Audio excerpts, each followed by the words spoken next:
on the call right now. You guys ready? Yeah, we're ready. Let's roll. I think we're good. Okay, cool. All right, guys. Thanks for everybody for joining us. This is a webinar on the state of the market here in the Central Valley, the state of the real estate market, and things are changing so rapidly, and that's kind of why we're doing this. So I want to say that as of today, April 1st, what we're going to chat about is accurate. Things could change tomorrow. So just want you to be aware that as of today, this is what we're going to be chatting about and what we know. We have some highly successful people here. We have Sondra Yates from Scenic Oaks Funding, and she's been doing loans for 22 years. So it's not her first rodeo. We got Aaron West. He's been in real estate for 15 years.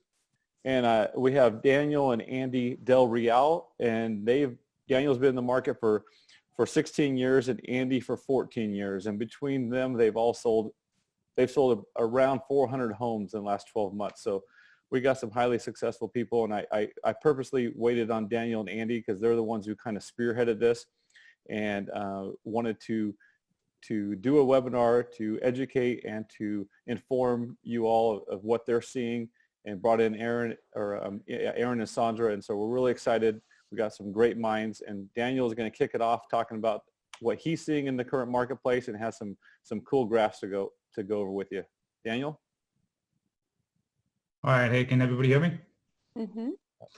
Cool. So, we had several conversations. I'm sorry, yes, Daniel. I'm going to be monitoring Facebook Live, by the way, for questions. So if you guys have questions, pop them up there. Also on Zoom, if you have questions, pop them in there, and I'll be monitoring those to ask these folks. Sorry, Daniel, go ahead.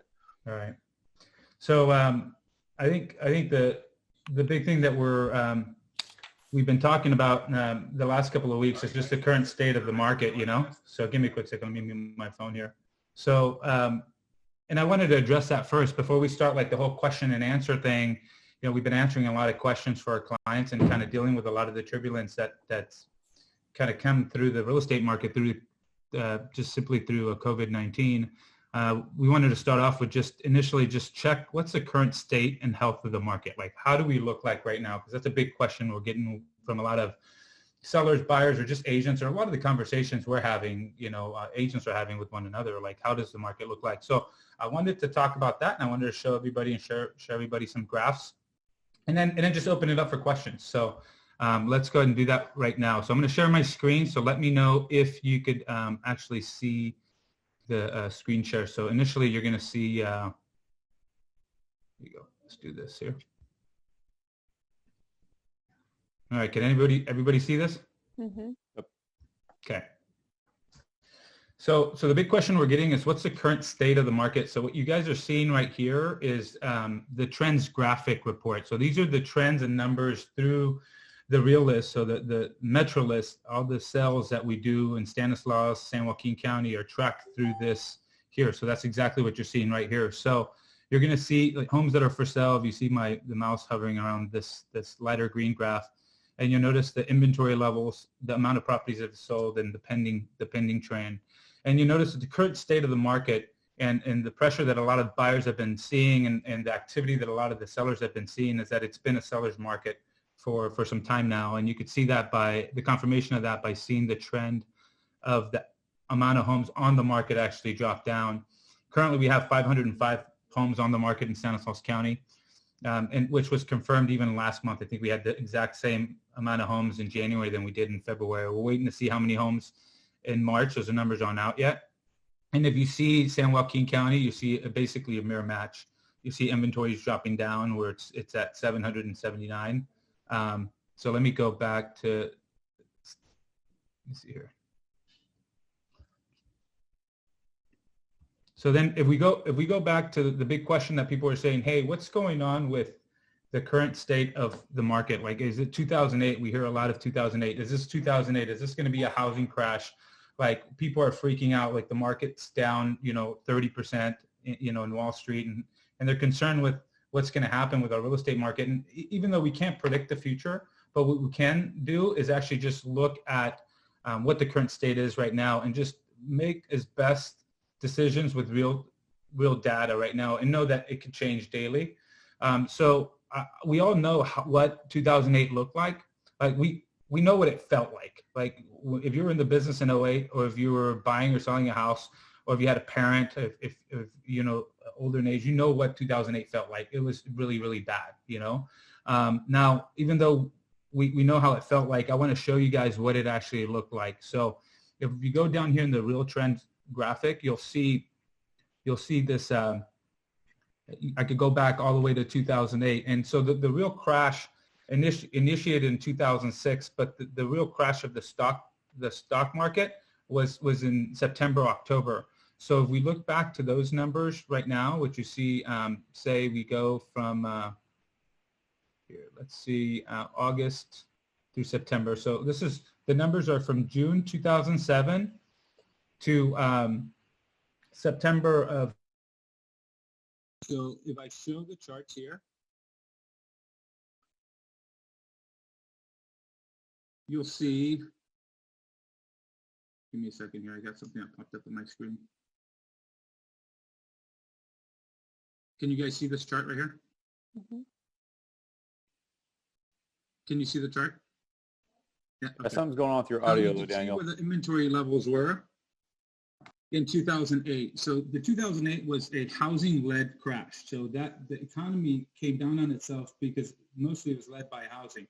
Because you saw inventory levels that were much higher. So if you remember the chart beforehand, we had 505 homes on the market as of last month. In January, we were at 505. If you look back at the chart of the housing crash in 2008, we peaked out at 4,521 houses for sale. So of course it was an inventory issue. So it was a supply issue. There was an oversupply. And as soon as we had some turbulence in the stock market, people lost jobs, and then everything kind of imploded.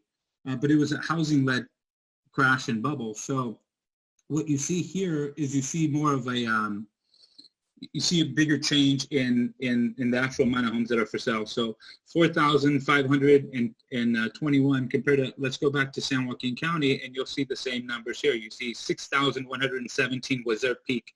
So even if I go back to 2004, 5, 6, 7, 8, the peak amount of homes for sale in San Joaquin County was 6,117 compared to Stanislaus, which was 4521. So if I bring you back to the current state of the market, so where we're at right now, you see it's a way different picture. So inventory levels are not anywhere near where they were back when the housing market crashed. So the biggest misconception people have is like, okay, is the market going to start crashing right away? Is it going to correct itself right away? Well, it's all supply and demand. So right now the supply is very, very low. And I looked back and actually geeked out on the numbers a bit more. And I went back every single year back to 2004, which is where the trend graphics really started picking up on all this data. And 505 listings is confirmed twice, is the lowest amount of inventory we had in Stanislaus County over the 16 years of tracking these numbers. And I could bet if you go back even 18 years to maybe even 20 years, it's as low as inventory as we've had. So even though we don't know what's going to happen in the future right now, just looking at the inventory, what I could see in real-time data, we're poised better right now to stomach a slowdown, or more like almost a stop or a pause in the current market right now. So anyways, I wanted to address that right away. Now we could see this with inventory levels as well. If we quickly look at inventory levels, we have 1.5 months of inventory left. So what that means is if no home gets listed from today and on, it takes about 1.5 months, the absorption rate, in order to be able to sell everything that's on the market. If we compare that to 2008 levels, just to address again that question that we get, is this similar to what happened in 2008? Let me get the same one here. This is not the right one.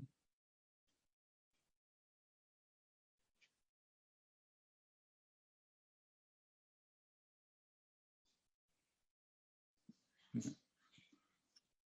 You'll see that the inventory levels peaked out at over 20 months of inventory, right? 21 months of inventory. So very big difference. So anyways, I just wanted to touch base on that. So I don't know if Aaron, Andy, or Sondra or Ben want to touch base on any of that. But when it comes down to the question of the market, like how is it looking right now? What are inventory levels doing right now? It's actually much lower than it was, and it's dramatically different than what it was in 2008. And I know if I'm seeing this, Aaron's seeing this, or anybody else, I know we have about 40% of the listeners right now are in the real estate business. And I know if I'm feeling it, they're getting a lot of the same thing. Last week, personally, the Del Royal Group, we're going to put 10 homes on the market, and only 2 made it on. So we're having more and more clients that are deciding not to put their home on the market. And we're also sometimes even advising clients not to put their home on the market. So if we're seeing this, I know that Aaron's seeing the same thing and everybody else is. So looking forward, I almost see an inventory decrease going into March or April.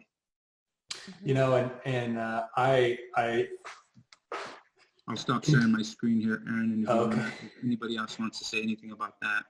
I think that at the core, what we're finding is, and this is nationwide, Daniel and I both have a lot of relationships with agents all over the country, and brokers and business owners all over the country. They're all experiencing a housing shortage. So right now we are in probably the most fundamentally sound real estate market that we've had in 30 years. One of the 10 key industries when they did the shelter in place was real estate construction. And the reason for that is that we're in a housing shortage. And they understand that there are more people wanting to buy housing and get into houses than there are sellers out there. So as far as like there being a huge drop off, the only time you really see a huge drop off is when there's an oversupply of homes. I was talking to a client the other day, and this kind of illustration kind of came up where, the last couple of years and where we are today is like a woman going to a dance. And the market that we've been in is like a woman going to a dance in Alaska, where there's 50 guys to every woman. All they had to do was show up and the house gets sold. Even if the market makes a shift to more homes on the market, a normal market is considered 5 to 6 months worth of inventory. That's what's considered normal. We've been under a month to 2 months for probably 2 years right now. So even if this market does make a shift a little bit and we do get more people selling, we're not heading towards a crash. It would take a huge amount of homes showing up on the market for there to be a crash. We're going to be heading to what most would consider to be a normal market. Andy, are people still listing homes, and what advice are you giving to sellers, and given the coronavirus and what we're facing right now? What are you seeing day to day? So it's different case by case, in my opinion. It's really going to depend on if the property is vacant or not. I know for the most part, sellers that we work with, I know Daniel kind of touched bases on, we had about 10 houses that were going to hit the market, and really only 2 of them did. Those houses were vacant. So the houses that are currently vacant at the moment, sellers are open to putting those on the market because there's less risk of their families, if they occupy the property, contracting the coronavirus or putting them at risk. For the most part, the houses that are occupied, if there's any hesitation or if there's older individuals, like the Governor Newsom recommended anybody over the age of 60, it's better to hold off and wait on putting the house on the market. Aaron, what are you seeing with buyers? I know you've been working with some buyers, and given the shelter in place and everything we're working with, how do you navigate that? You're muted, Aaron. You're muted. It's the only time you won't be able to hear me, I promise. It really just depends on people's comfort level. The rates are so low that with us personally, I think when we had our team meeting on Monday, that we were working with 26 buyers, and only 4 of those 26 buyers stepped away from the market because of COVID and what's going on, because rates are so low, they can afford the homes. As long as they haven't run into any kind of adverse, getting their job laid off or those kinds of things, they're all still active buyers. So it's just a matter of, and I don't know when we want to talk about this, is what the steps that we've put into place to make sure that everybody is protected. So Daniel and I, go ahead. I think that's something that that we'll be able. I wanted to share one more thing before you jump into that too, because Okay. I've been kind of tracking a few numbers. I'm going to share my screen again, so you're going to see my desktop. Let's see here. Can you guys see my screen? Yeah. Okay. So let me get rid of this. So market trend report. So what I've been doing is tracking the market inventory week by week. So I want to show you guys something else before we dive into that, because we asked about the buyers, right? I think, like, personally, if somebody asked, like I was asked this morning with a client, and I said, you know, who's going to be buying, who's going to be selling right now? If somebody needs to move, if somebody needs to sell, and they're going to sell. And if somebody needs to buy, they're going to buy. Now, is there going to be a lower count of transactions because of this pause? Possibly. And you could see right now, even in the trend that I've kind of made here, and sorry, it's not all beautiful, but it was just kind of the way my mind was thinking, is the top number is how many new listings in our county every week. And if you notice that from the beginning of the year, you saw that new listings peaking to about 125 to 153, 155, 131, 120. But the number I want you guys to see is this number down here, which how many homes have been pulled off the market. Again, just kind of confirming that it is going to cause an opposite effect, where we had a low supply level in March, in January and February. And again, this is causing, it's going to add to that. So with 45 homes and 56 homes coming off the market over the last 2 weeks, it's almost 3 times as much as we would see that we've seen in any other week prior. So sellers that need to sell will leave their markets on homes on the market. Buyers that need to buy will be buying. The rates are low enough, and they're getting, there's still good properties out there. But I wanted to share that with you guys just because those numbers, again, confirm, hey, look, you know, what's going to happen with inventory levels. And I think personally next month you're going to actually see an inventory decrease, because as you could see, the homes that are going on the market compared to the ones that are coming off, they're outpacing, I mean, from what it was at the beginning of the year. So anyways, I just wanted to share that with you guys, and I'll stop sharing my screen now and let you guys run with it. So, You know, so before I was so rudely interrupted, I'm just kidding.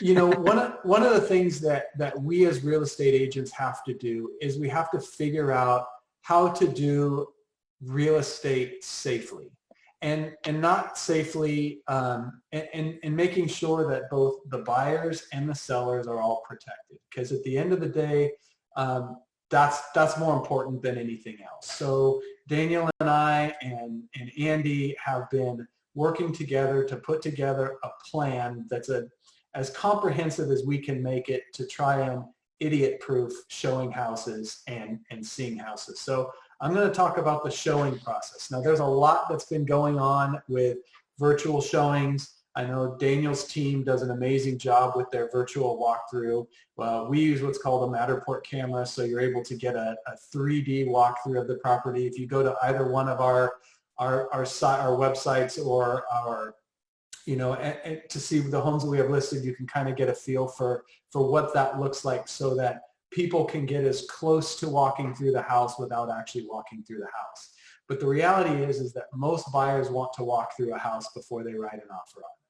And so there's really 3 different sets of people that a plan needs to be created for, to protect them and to make them feel comfortable with the real estate process. You've got the agents that are going to be showing the houses. You've got the seller, and then you have the buyer. So what we've done, and I'm going to go ahead and share my screen here real quick,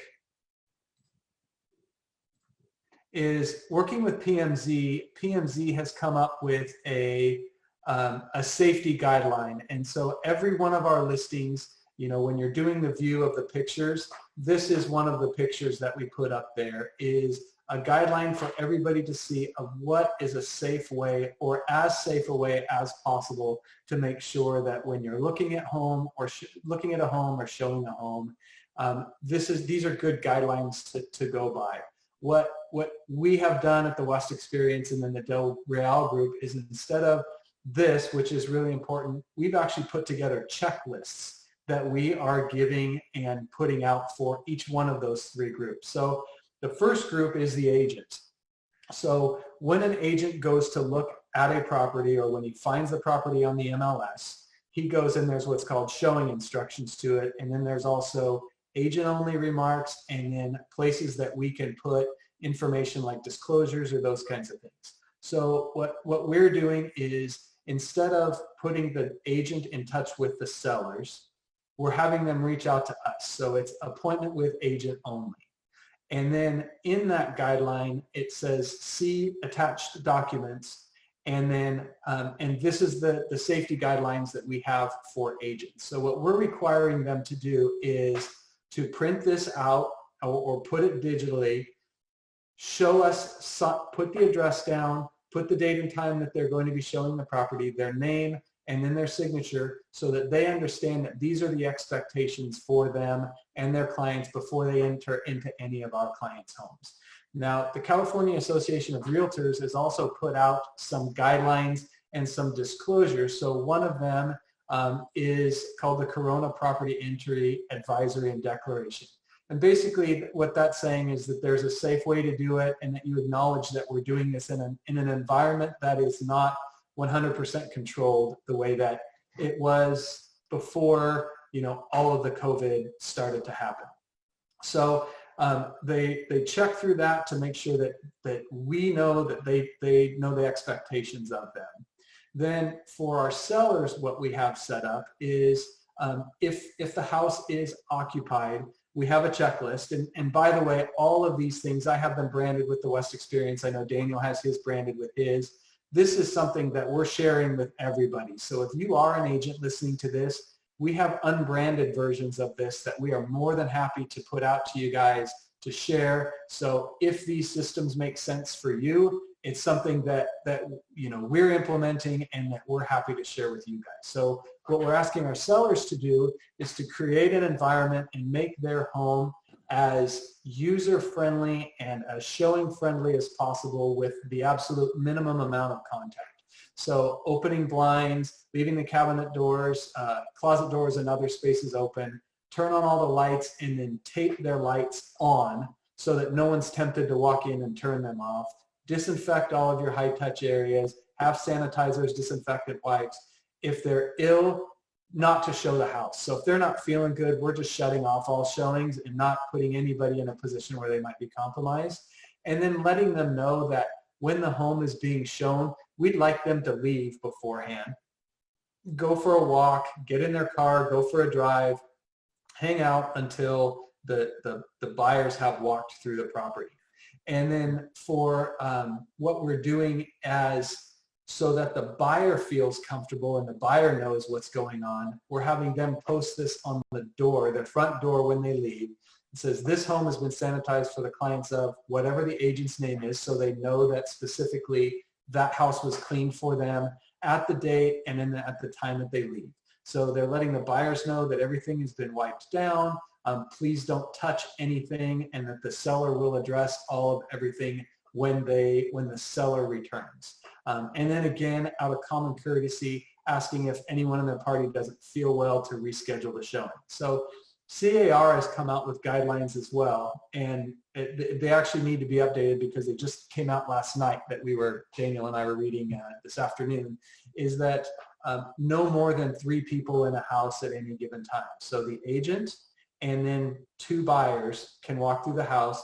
If there is anybody else that wants to see the house, to have them wait outside in the car before they allow them to come in. Again, and we're asking for everybody to maintain, the 6-foot space and all those kinds of things. But what we really are trying to do, and something else too that Daniel and I talked about, if anybody out there has any other ideas that they think we can implement to make people feel safer, because people have different degrees of comfort. And we want to make sure that this plan is set up to where whatever level of comfort people have, we're creating an environment where they're able to take a look at a house that they may want to make their forever home. Can I also share too, for a lot of the concerns that I have with clients, that like even the 8 that held off selling their house, which we completely understand. Having this attached to the multiple listing service for agents to be able to review and also sign this and sign also the new PEAD talking about the coronavirus and just some just precautions. It's going to be something that Aaron and I are going to implement on all our listings before we set an appointment with the seller, that the agents submit that to us signed by them and their client. So that way they're acknowledging that they're going to abide by these safety precautions. So the real estate market is going to continue. We have to just be socially responsible to make sure we don't spread anything, right? But as real estate being an essential business, it doesn't mean that we could be reckless and careless. And it means that we're going to have to do a few extra steps to keep our clients safe. And agents will be as well. So if you're a seller and you're concerned with people coming in and out of your house, we totally understand. I think for the most part, having somebody video the property or even yourself video it, send it to the agent, have them sign this checklist so that way they're fully aware if they do come to your property, what to do to keep themselves safe and you safe is something that's very important. So we hope this helps, and we're going to share it with anybody that wants it, and hopefully it gets adopted through the whole market here. Thanks, guys. We'll get those out, those forms. You can email the West Experience or the Del Real Group and ask for those forms, and we'll give them to our PMZ managers if you're with PMZ. And that marketing form that Aaron was speaking about earlier, we created that today, so that will go out in the morning to the PMZ agents. Sondra, there's all kinds of questions for you regarding refis. What if I miss my mortgage payments and so forth? But before I get to that, I just want to tease people with that a little bit. Daniel, can you we have a question regarding pendings. Do you have any charts on pendings and what they're doing right now? How many homes are actually going into escrow? Yeah, those are actually really good numbers. So I'll share those with you right now. I pulled them maybe an hour or so ago. Here, let me share it. Okay. You guys see this? Yes. Okay, here are the numbers. So how many homes active? 584. This is as of 3:07 p.m. today. There's 556 pending sales. We had 377 sold. This is I think the last 4 weeks. The last 4 weeks, March. 160-day other, which was probably withdrawn properties. So to answer that question, there's 556 pending sales and 584 active. Awesome. So things are still going into escrow. Sondra, talk to us about lending. What are rates doing with the coronavirus? What are, there's all, you miss a mortgage payment for 3 months maybe, or what's the ramifications? People are watching their expenses right now. Is it a good time to refi? I'm hitting you with several questions at once, but just chat for a little bit to us about all that. Okay. So, where the mortgage industry has been over the last month, the interest rates have been fantastic. They're still historic lows. They've gone up slightly, probably 0.25% on average, depending on loan type. But the average rates are still the mid 3s to high 3s for most loan products. So the rates themselves have stayed very low. There are some different program challenges and things that have changed a little bit. That you'll want to be in contact with your lender right away if you haven't been already, if you're out looking at property and maybe you've already been pre-approved, just to make sure that the product, the interest rate, all of that is still available for you. Can you hear me? Yeah? Oh, okay. I thought I saw mute. And just making sure that you're really in contact with your lender. Probably for different programs, the main concern is about employment and income for clients.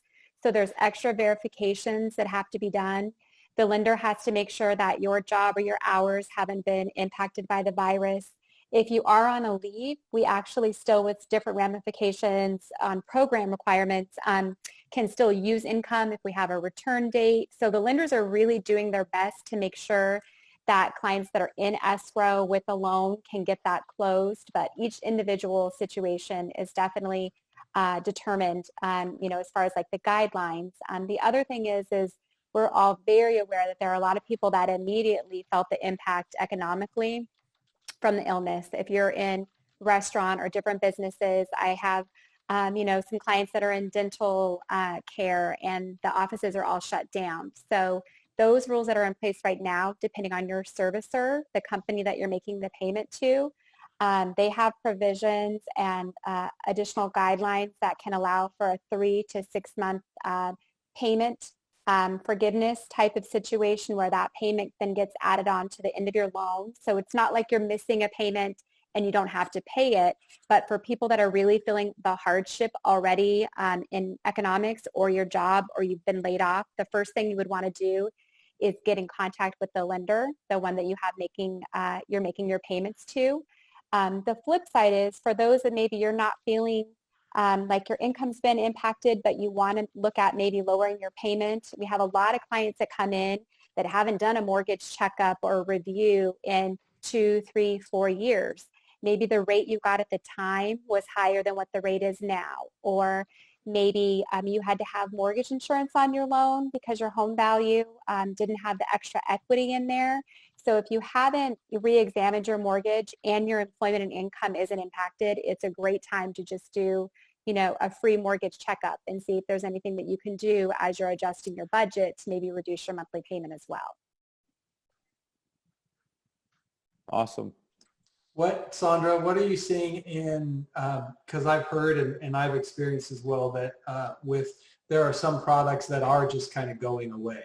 That's very true. What have you seen as far as the guidelines that have changed with FHA, or how have they changed? And then with some of the products like Jumbo and some of the other products for the upper end market, how have those changed and what are you seeing?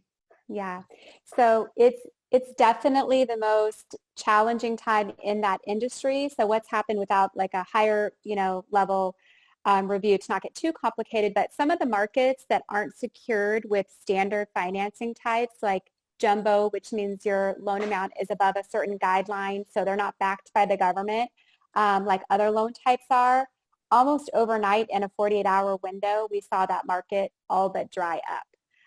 Which is definitely atypical. I think that some of the squeeze that different mortgage products are feeling are because they're anticipating that servicers are going to start having to make payments on mortgages that they've lent out but are not going to have payments coming in, and yet those servicers still have to make payments. They have to make interest payments on loans, tax and insurance payments. So I think when we see those shifts, the first products to go are always the ones that they don't have a stimulus package to fill in those gaps as of yet, unless or until the Fed makes different, requirements. And so the thing that goes away first are the non-agency products, which are anything above a certain loan amount, and then a lower credit score requirement. So immediately overnight, people that service loans get to have extra rules in place as far as credit scores and things like that to decide if they want to buy a mortgage. Because if your credit score is lower, it could increase the chances that you won't make a mortgage payment. So also almost overnight, different loan product credit scores. We went to bed with one credit score requirement, and the next day we saw some go 20, 30, 40 points higher. So that market, I know we're definitely seeing some of that. And then the third level are the products where there's down payment assistance. So if you think about it, it's basically any loan type where whoever's going to take payments on that has an increased chance that you may miss a payment. So if you're doing a loan where maybe you're coming in with very little money, they would anticipate that you're more likely to not make a payment. So those down payment assistance programs have come out with extra rules on top of extra rules on top of extra rules, which have just about left those programs unusable at this moment. So I think it's really important to say that, it is April 1st and this is where we are today. So if you find yourself as a buyer in limbo, it's very unlikely that this is going to be like our forever market, but it's a very good time to get in contact with your lender, because maybe your lender can help you with a plan to get your credit score up, or we can have a plan to save additional money or help you with your budget or kind of fix some of those, challenges if you're a buyer that's feeling that in this market. Great. We'll probably jump back to you, Sondra. This is one of our kind of prepared questions, and I see it on the screen here. People are asking about your current escrows. Andy, Aaron, Daniel, What are you seeing? Are you seeing delays? I mean, Sondra could even touch on this from the lending side. What are we seeing as far as delays or things falling out of escrow? People maybe lost a job or had a change in their finances. How's that affecting you? Or how are you saved? Are there any salvageable? What are you guys seeing day to day? Any of you can take that. Go ahead, Andy. So it's different, I guess, case by case. I have seen several transactions, families that did have, a change in their income, whether their employer cut down their hours or they had to go on unemployment because of the coronavirus pandemic that we're experiencing. So that unfortunately did take them out of the market for the time being. There are other families that, that are being able to overcome the obstacles, but I think it's really coming down to a case by case basis. But a lot of it is affecting it. So I think the biggest thing right now is having communication, like Sondra was saying, with your loan officer, staying in communication, and having patience, over everything. As you guys are seeing, we're getting updates on a daily basis, sometimes hourly, sometimes daily. So just bear with us as we're trying to kind of overcome all the barriers that are being put in front of us as well. Yeah, and if we want to be transparent and look at the numbers, we'll tell you. I mean, we had 5 properties fall out of contract in the last 7 days. We had 5, right? Did you have 6, Aaron? So and out of those, I think we'll be able to save 2 of those. One is going with another lender that's going to have different underlayments. And then the other one is for other reasons. I think they might be able to sell that one too. But we also had 8 new opens that came up, right? So the biggest thing I tell you guys is, like Andy said, is have constant communication, not only with your agent, but the lender and the seller. And it just show a lot of grace right now, right? Because lenders are doing the best they can. They don't have, believe me, they don't want to put things in escrow just to fall back out. Agents aren't doing all this work for no reason. Buyers aren't wasting anybody's time, but there's just a lot of changes. So the biggest thing, if you're an agent and you're on this call, when you're talking to another agent, just show a lot of grace and just say, okay, how can we think through this together? Is there any other way to assist these clients to get to the end result, which is, either purchasing or selling a house?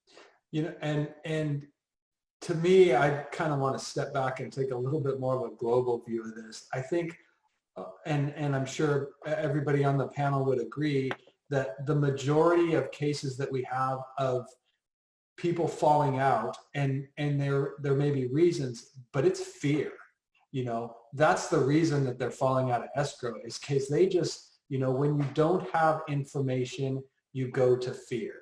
And that's part of the problem with, with this whole coronavirus thing, is that you can listen to 5 different, people, and you're getting 5 different pieces of information, but they all are based in bad news and fear.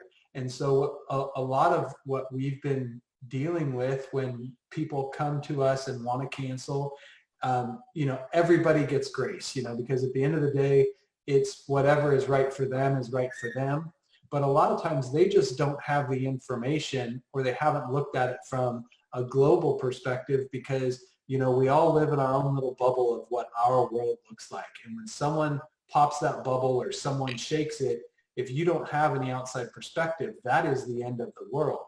I know agents that I've talked to that have literally said, I'm not coming out of my room until they cure the coronavirus, because they don't have any information as far as how they feel they can get past it. So a lot of the deals that, are falling out of escrow, I think we were able to say 4 of the 6, because once they stepped away from the ledge and kind of looked at the big picture, it wasn't as bad as what they thought it was, and so they decided to move forward. And truthfully, one of them was because their credit score wasn't high enough, so we did have to shop it to another person.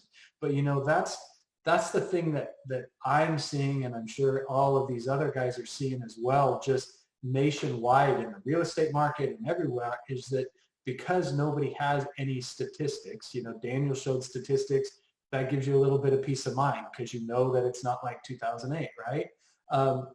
But there isn't any real hard statistics that give information to where people can see an end to this. And I think that's one of the reasons why there's a lot of tumultuous activity in the market, is because people just don't know when this is going to end. It could be 3 weeks, it could be the middle of June, and you know, so they're just trying to figure out how to navigate that in a way that they can feel comfortable moving forward. But you know, at the end of the day, we've got rates that are at 3.5 or 3.75%. You know, home prices are statistically where they're supposed to be. I mean, if you took a graph and you went 1930 to 2020, and I think it's 6.5%, or I can't remember what it is, and you just go like this, where we are today is almost at the exact intersection of what that is. I mean, we're priced where we're supposed to be. We're in a housing shortage. We're in a fundamentally sound market. If you think of the people that bought in 2005, in 2007, everybody was like, you are crazy for keeping your house. But here it is in 2020, they've paid 15 years off of their mortgage, and housing prices are higher than they were in 2005. And so if you're buying real estate, it's always a long-term gain. I mean, it's always something that when you buy a home, you should be planning on staying in it for 6 or 7 or 10 years. And no matter what happens over the course of the next few weeks, it's a fundamentally sound decision to buy the home that you're going to live in for a long time. Can I share something real quick on that too? And then that's it. Because all we can you take about a quarter of the time Aaron did, because we have a lot of questions. That'd be quick. Okay. Oh my gosh, I'm so sorry. So last time when we had it, and you know, this is why we're having this, because it's an open discussion. Like, we didn't know how this was going to go. Right. We didn't, like, we're having conversations, and we just happen to have an intimate group with 97 people listening, right? So last time when it was the housing-led crash, you know, what they did is they bailed out housing and they bailed out the banks. And they did that through printing monies called QE, quantitative easing, right?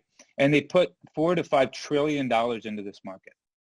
And they just passed the bill that they're going to put $2 trillion. You'll probably see another 2. You'll probably be up to $4 to $5 trillion again.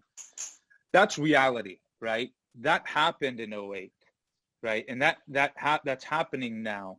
And so what it does when you pump that much money into the market, it dilutes the dollar, right? So what you saw back in the day in 2005 and 2006, when you were able to, say, put a new roof on a house for $7,500, you have to pay nearly $14,000 for that same roof. Labor's gone up, materials gone up, everything's gone up. We don't really feel it because the value of the money has gone down slightly. So that's one of the biggest things that you're going to see right now. So rents were one of the biggest things that were affected by that. Back in even 2015 or 2005, 6, 7, rents were about $1,000 to $1,100 for a 3-bedroom, 2-bath, compared to where they're at now, where we're at $1,500, $1,600. Some neighborhoods are $2,000 to $2,100 a month in rent. So the cost to live is more expensive. So if you're starting to see that now, they're pumping money into the system now, and they're going to probably do it a couple more times. Where do you think, or how much do you think it's going to cost you to put that new roof on, or to go get a sandwich, or for gas, or for rent, right? So that's something that's just reality. We just got to look at it, and it's just look at data and see where the market takes us. So that's all I have to say. Awesome. Let me get to a few questions. Sondra, we got a question for you regarding underwriting and getting buyers pre-approved now. Is now the time, to overcome multiple offer challenges in some cases that they'll be facing once they're approved? How far down the line should a buyer go with a lender right now? I mean, I would in general say the time to get pre-approved, even if you're not ready today, is really 90 days before the window you even want to start looking. There's a lot of times where clients could be doing things either credit-wise or income or saving money that if they met with a lender ahead of time, we know the guidelines that would help ease that transaction or give them more options down the line. So I would absolutely say if you feel like spring, summertime, or even later in the fall, it's always a good idea to run the numbers, because often clients have no idea what payments would be or how much they would even qualify for. Okay, along the same lines, a lender told one of our agents recently that they should maybe wait as the requirements are changing, so changing daily. Are you seeing anything that buyers should wait on, or should they just? Yeah, it would depend on the individual client. So the squeeze is really like a certain credit score range and under. That's the segment of the population that's feeling the change, or a loan amount that's out of agency, like a loan amount guideline. For a client who has 3 or 5% available in down payment, and a 680 plus credit score. There haven't been any changes that have been implemented or any that they're even talking about that would hit that segment of the population. This specific buyer's credit score looked like it was 790. So that sounds like totally good. Weird, I mean, weird info. We have a client like that just got their offer accepted, and the questions are changing. The listing agent called me and wanted to know, with the buyer's permission, what the client did as a profession, how recently had I validated income. So some of that, like you're saying, Aaron, like fear, usually when you have the facts and the information behind it, and we can all just have transparency in those conversations. And if we have clients that are a little bit borderline, that they're in those programs that if they went away tomorrow, there's not a backup plan, then those are the clients that we should be helping to maybe mature them to the next level of qualification so they're not stuck in that segment if that program drops off. I think we had a question, if someone's looking to buy in the next 6 months, what advice? You kind of covered that, get pre-approved now. Yeah. 90 days out, you said? 90 days out or more. I mean, really people get concerned about credit score inquiries. If you're working with a lender, they pull one credit report and then you pull another one in 6 months. Your credit score is not going to be impacted. Like, knowledge is power in all of it. And a lot of times buyers don't know what they don't know until they find that dream house, and then they're trying to make it work. Great. Another question for interview, actually. What questions should we be asking of buyers and lenders when choosing an offer to accept? With low inventory, we're seeing multiple offers even today. So how are you guys deciding which offer to choose in today's climate? Well, I think the sellers have the ultimate decision to make there, but I think what I'm starting to see on our end is, for the buyers that I represent that I've submitted offers on in the last week, I would say at least half of those listing agents have reached out to the loan officers, like Sondra was saying, to ask in regards about employment, job security, because I think that's the biggest issue that we're seeing with transactions that are falling apart. Is a lot of it is loss of employment or loss of income. So I think that is becoming the new normal. So preparing, our home buyers and even the sellers, for asking those right questions. And again, that's where the communication is going to be key between all parties involved, the two agents, if there's two, the loan officer, the home buyer, the home seller as well. Right. Yeah. And in escrow, like silence is never good in escrow, like in general. So I feel like we all have this ability to over communicate to all parties and just keep everybody really informed. Like, maybe something changes, and the quicker we can pull a trigger and make decisions, if it's a program change or something needs to be done, we can't just be sitting hoping that it corrects itself in the next week or during an escrow period for a buyer, because then we're putting a seller, in jeopardy too. And often we have a lot of transactions that are dependent on the next one closing, and one in the middle that doesn't close, obviously could impact other people as well. So I just think we have a great opportunity to really overly communicate with each other and, and work together to get these files, resolved for the clients that we're representing. Awesome. Go ahead, Aaron. Go ahead. No, the number one complaint from the National Association about realtors is a lack of communication. Mm-hmm.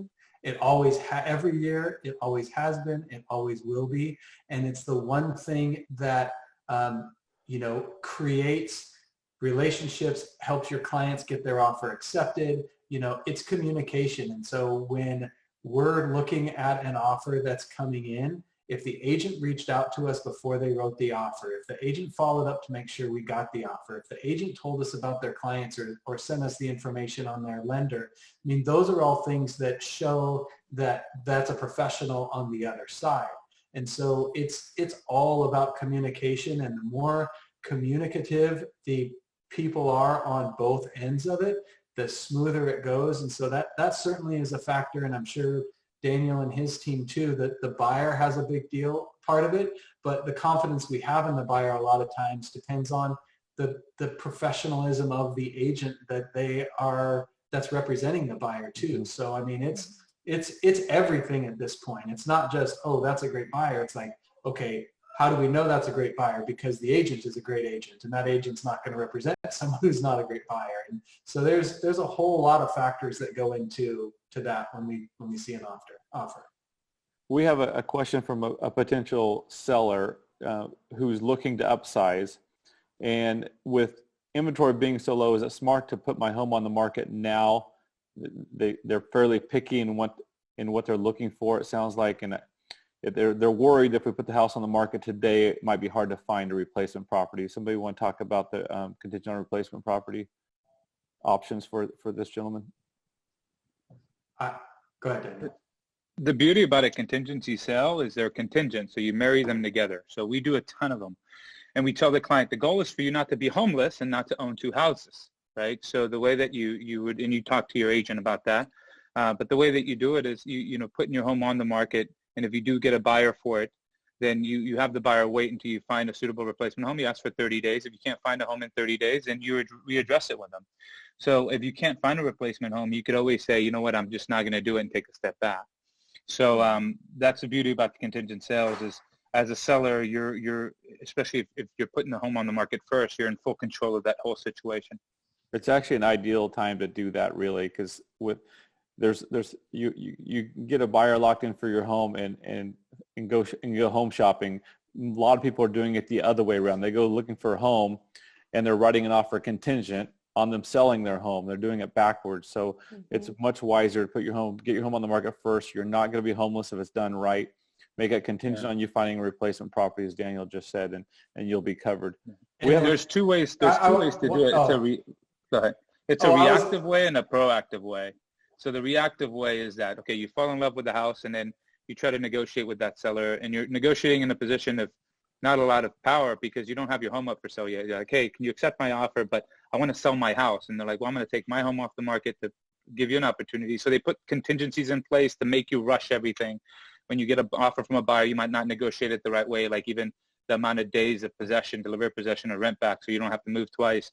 So the best way to do it is to retain control of it by first putting your home on the market, selling your home, putting the contingencies on the buyer, and negotiating it the right way, like give me 7 days to move after the close of escrow, you know, making sure that deposits and the contingencies are lined up the same, because you're not going to sell and close usually on the same day. Sometimes that happens, but usually you lose a day. So what, you're going to be homeless for a day. So the best way to do it is to retain control of the situation the whole way, is to put your home on the market first, then put the contingencies on the buyer for you to go shopping. If you can find a replacement home, then fantastic. You trigger everything at once. You negotiate with that seller. Hey, I need to sell my home, but good news is my buyer's set. They're ready. You tell me yes today, and today everything starts. So it's a stressful situation, buying and selling. You put a market like this, it might even become a little more stressful. So the best way to do it is just to retain as much control as you can of the situation. Thanks. Aaron, go ahead. My answer would be, it depends. You know, because this market is in such flux, it depends on what it is you're looking for. It depends on how saleable is your home and what is the price range of your home. How many buyers are there for your home right now? So I think it's one of those ones that everything that they said is correct, but before, and I'm sure Daniel's the same way, before we would tell you to put your home on the market, we're going to sit down and we want to find out what your end game looks like and what it is you're trying to buy, so that we can help you make the right decision or give you the information to where you can make the right decision for you. So go ahead. That's it. I'm done. Yeah, we got that. We've covered that. We only have a few minutes left. We haven't covered two topics that we have a question on. You guys all own rental property. Have you had any tenants tell you they're not going to pay rent? No, I've had a few people contact me. I do have several properties that I have myself and that I manage for the family as well. And I've had a few tenants of mine reach out and ask to see if I'd be willing to work with them, as some of them did lose some income, you know, and had to go on unemployment. So it's a matter of communication, even with the rent side of it. I'll work with them, you know, and we'll figure out a game plan. But a lot of it kind of, again, comes back to the communication side of it. And then what about investors? You guys all work with investors. How are you handling investors? What information are you telling them today? Well, it kind of depends. You can dive in a little bit deeper on that. I'm an investor myself. I just finished closing escrow on an apartment complex that I acquired here locally. If the numbers make sense, absolutely go for it. Go ahead. Earlier is a long-term investment. Mm-hmm. And for me, it's, again, if you're playing the long game, which most investors are, if it makes business sense, you pull the trigger. Yeah. And And there's a lot of investors right now, and maybe you're an agent that you've sold a home to an investor. It is going to be turbulent for them here in the next month or so, because whether people will be able to pay rent or not, so it's going to be difficult. So I suggest you guys reach out to your clients if they're investors and just talk to them, see if there's anything you could do. I know there's a lot of resources out there that will help subsidize even for the tenant, checks coming out, and also for the investor to help out with that. Of course, the government's putting money into it and everybody's in it together. So just make sure you reach out to the investors, because the next couple of months might be a little rocky. Mm-hmm. Sondra, with the rates, there being a little bit, things being volatile, with the rates, are there programs that will allow buyers to float rates? There are. And people often will ask me when the best time to lock a rate is. Usually when you're trying to search and seek the bottom of a market, you usually don't know until it started to correct, right? So you should generally lock in your interest rate when the loan makes sense. If it's the monthly payment that you want and the scenario works for you, I suggest most clients lock rates. Most lenders, or a lot of lenders, have some allowances if the market takes a tremendous drop and you're locked, where they have some room in there to potentially lower your rate.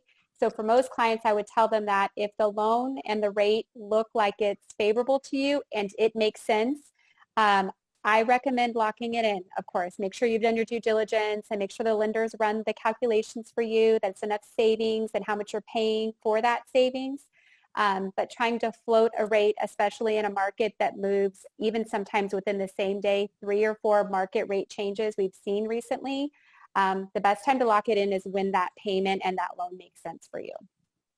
Hey, what are you guys seeing with appraisers, home inspectors, so forth? Some are not willing to go out and to take a look at the property during the time with the shelter in place. Some are. I can tell you that. We just had a call on that. The only time in my whole career where we've had these provisions where every single loan type has some room for even FHA, VA, and conventional, and USDA, where depending on the accessibility of the property, where they're allowing exterior inspections. Now it does come with some additional, the appraiser is still certifying the condition of the property. So in those cases, they're wanting to see whatever information that the agent may have regarding the interior of the property.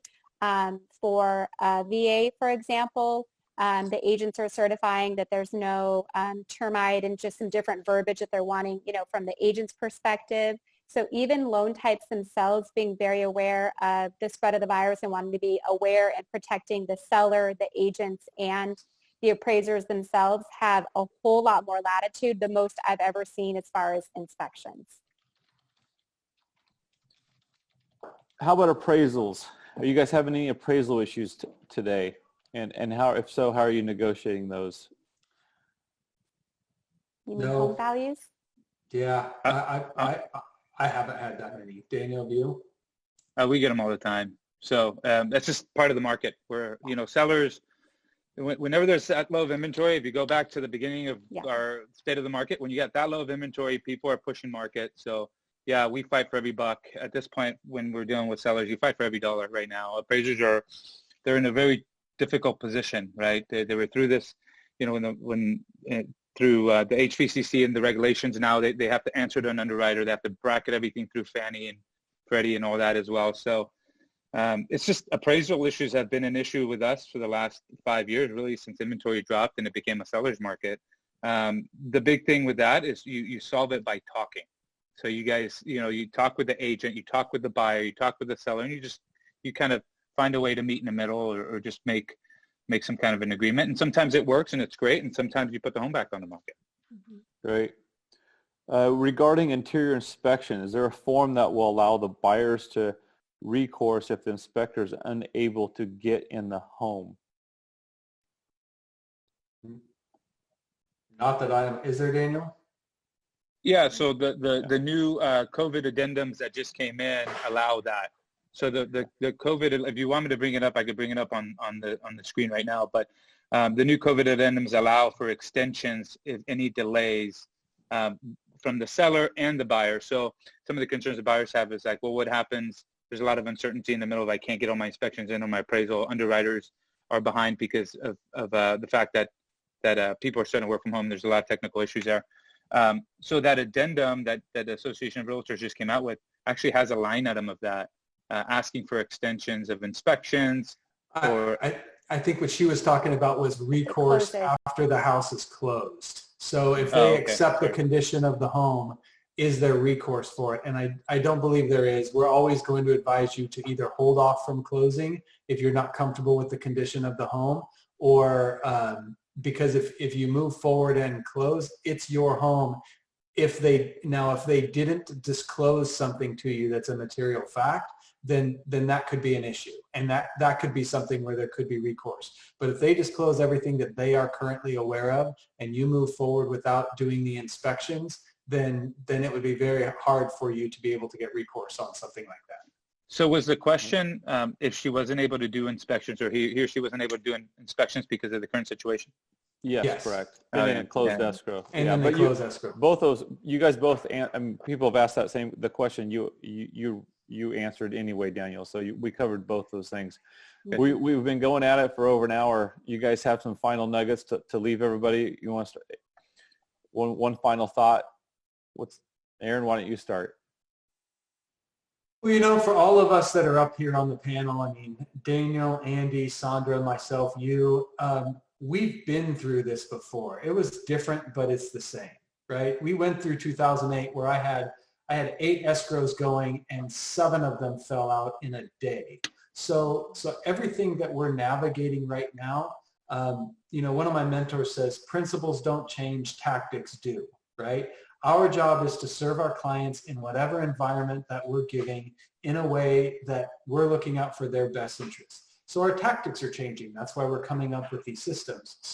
But the reality is that this too will pass. Things will go back to whatever the new normal looks like. And, just moving forward, if you're a buyer or a seller, make sure you're working with someone who is a professional, because in a changing market like this, working with someone who really knows what they're doing and can navigate these changes makes your life so much more simple. Great. Thanks, Aaron. Sondra? I would say just that whether you're an agent or you're a buyer or seller, whatever your situation is, that just know that we're all here to be an advocate for you and to be solution-minded, and we're really trying to do our best with what we all can control. And so just that you're not alone, and we're all going to get through this all in community together, and we're just here to support you in any way we can, and not just real estate related. If you have a need and you can't get groceries, or you don't have the ability to drive, or you need resources, we're all pretty connected in a lot of different capacities, and we're here as a community to step up and just really unite around real need that we have. Andy, what about you? I would say, for everybody, and this pertains to everybody, and I think everybody kind of touched bases on this, it's really a good time to kind of get your budget in the line. Whether you're a realtor, whether you're a home buyer, a home seller, just get your finances in order now, and be willing to communicate, and don't be scared to ask questions. If the person that you're asking doesn't know the answer, hopefully they're going to be upfront and truthful with you, and they'll find somebody that can find the answers for you.